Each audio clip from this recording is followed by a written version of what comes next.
All right, before we get back into the thick of it, gals and pals, it's time to take a hop, skip, and a jump over to the Book Nook for ERLC Story Corner.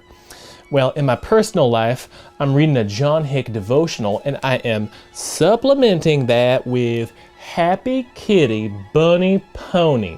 It's an impish good time, quite a delightful romp, and I give it 4 out of 5 twinkle stars.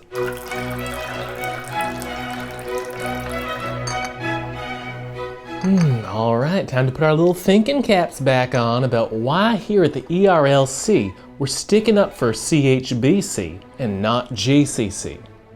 As we mentioned last time, CHBC is appeasing our fetish for compliance. And it's not just about masks. Devers Church is also rigorously following all of the other silly restrictions to pretend that the state-approved narrative of COVID-19 is totally 100% true, so we're okay with defending them. Now, if Grace Community Church could fall into line and also erect the Asherah pole of COVID-19 during their worship service, we might be able to hear them out and maybe give them a little help. But no, they meet at full capacity. They don't enforce draconian restrictions on normal human interactions. They don't even force masks on people. They allow their congregation to exercise Christian liberty in how they conduct themselves.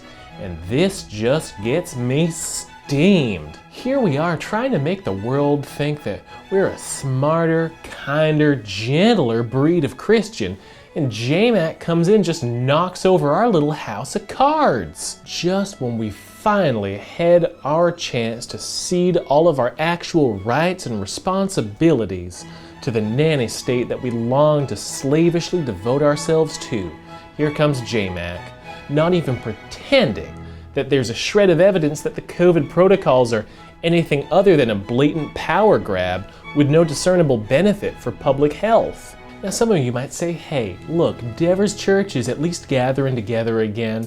Step in the right direction. And that's true, unless it rains. Now, don't be a nitpicker and go examining the scriptures and trying to find if the commands to gather for worship include an unless it rains clause.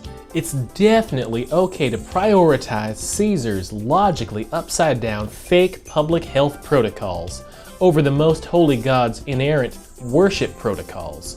The world will know we're believers by how closely we can mimic unbelievers. And let's not even think about 2 months from now when it's biting cold outside and here's CHBC still trying to do this outside church sham. But if frail members of the congregation die of hypothermia, look on the bright side. At least they'll be spared the ravages of COVID-19. Reason number 3, maybe most offensively of all, Grace Church just doing church without forcing their congregants to run like rats through a maze blows up the whole mainstream media's narrative about COVID-19.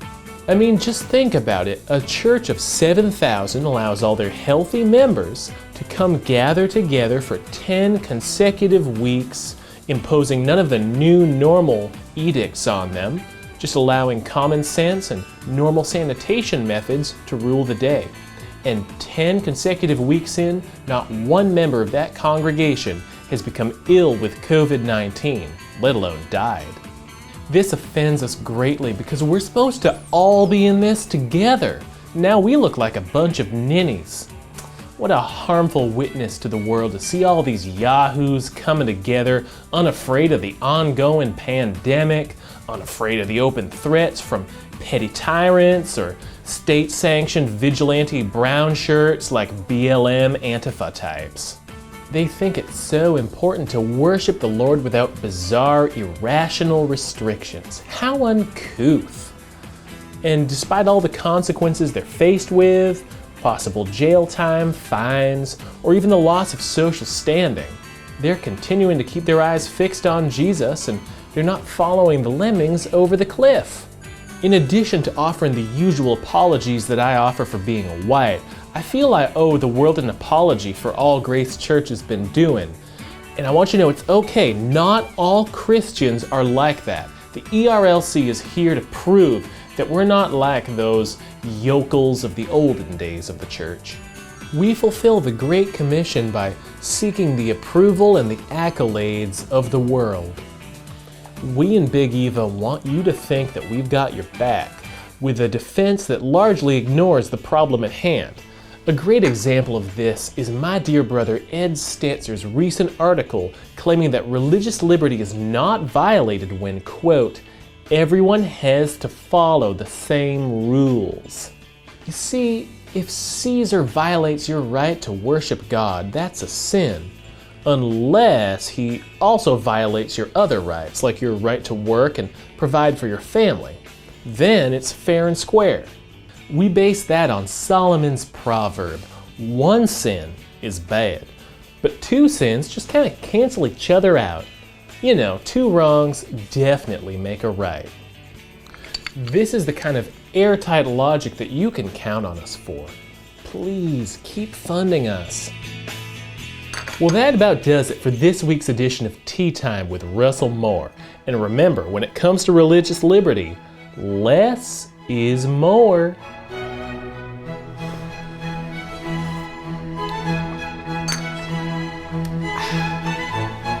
Fantabulous.